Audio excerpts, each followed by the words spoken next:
Pokemon Let's Go Pikachu and Let's Go Eevee are both a fantastic introduction to the Pokemon series for newcomers who have never played a main series title, simplifying the way that battles work and creating a gorgeous landscape for newcomers to explore for the very first time, as well as a wonderful nostalgic throwback to more experienced players who perhaps started playing Pokemon with the original Pokemon titles, Pokemon Red, Blue and Yellow. The debut Pokemon Nintendo Switch titles are full of nostalgic throwbacks and cool little references that old school fans might be able to appreciate, as well as cool hints to more recent Pokemon titles and even references to pop culture. And this video is going to showcase the best Easter eggs I've been able to personally find in Pokemon Let's Go Pikachu and Let's Go Eevee. Let's begin. After you defeat the third gym in Pokemon Let's Go Pikachu and Let's Go Eevee, the gym leader, the Vermilion City gym leader, Lieutenant Surge, gifts you an autograph. My initial reaction to receiving this autograph was bemusement. Like, why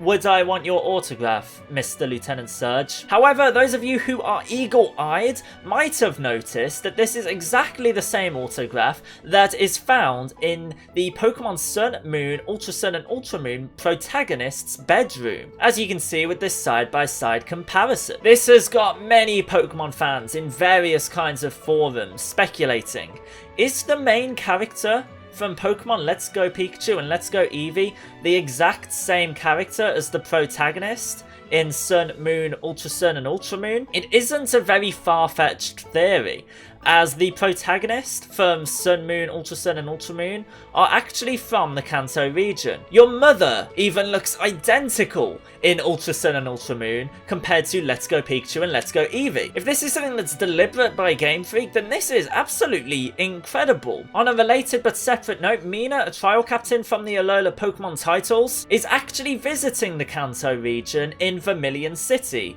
You see her in Vermilion City. She's missed her boat. It is incredibly likely that she is visiting the Kanto region a couple of years before the Alola games take place. Seriously, this is the coolest Easter egg in these games. The fact that they have connected the dots here, the Kanto games to the Alola Pokemon titles.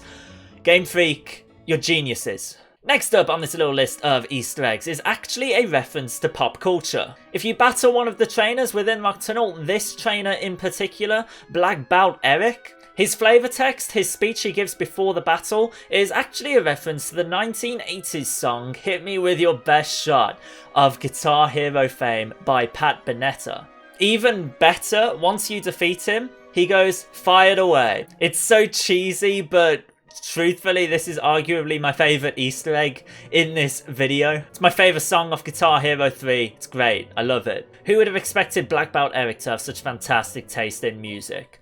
Let's move on. The Pokemon Mansion has received a visual overhaul in Pokemon Let's Go Pikachu and Let's Go Eevee compared to its predecessors, Red, Blue, Yellow, and even their remakes, Fire Red and Leaf Green. Now, of course, if you've played through the original Pokemon titles, you would have read the diary entries that are located all over the Pokemon Mansion, detailing the experimentation that went on Mew and how the cloning, the experimentation went wrong when Mewtwo was created. The aesthetics, the visuals, books being tossed all over the floor, holes in the floor, all this kind of stuff just creates an absolutely terrifying, eerie atmosphere. And once you reach the basement of the Pokemon Mansion, you will find large containers littered everywhere with eerie text saying it looks like a Pokemon has been bashing this and trying to get out, eerily alluding to how Mewtwo was experimented on here in Pokemon Mansion, which, having the actual visual representation of this, I think makes it an amazing little Easter egg to hardcore Pokemon fans who have been with the series since the late 90s.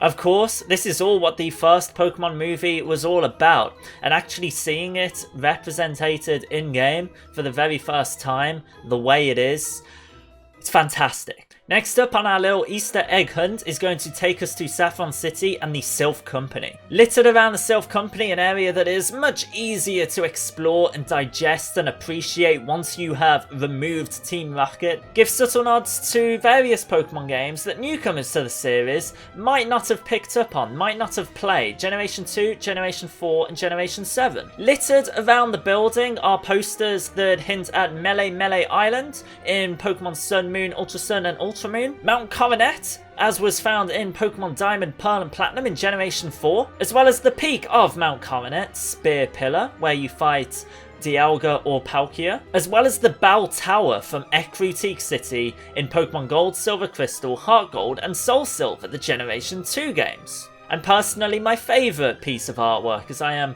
the biggest Generation 2 fanboy. This isn't the first time that commemorative pieces of artwork, posters, have been found in a Pokemon game. In fact, in Pokemon X and Y, the same was found in Lumio City, if you visit a museum. But it's just a really cool, subtle nod to the history of Pokemon games. If you also visit the Game Freak development studio in Celadon City, you are also going to find the original artwork posters for the original Pokemon titles, Pokemon Red, Blue and Yellow, and it's just such a lovely, nice, nostalgic throwback to the original Pokemon games. It's so cool. Anyway, let's move on to the next point. Finally, for those of you who have purchased a Pokeball Plus, have a look at the very bottom. You are going to see artwork that to me is incredibly reminiscent of the Fossil TCG artwork from, I believe it would have been 1997 or 1998. You are going to see a Helix fossil and a Dome fossil on the very bottom, which is so cool. It's like it's been planted in the earth that long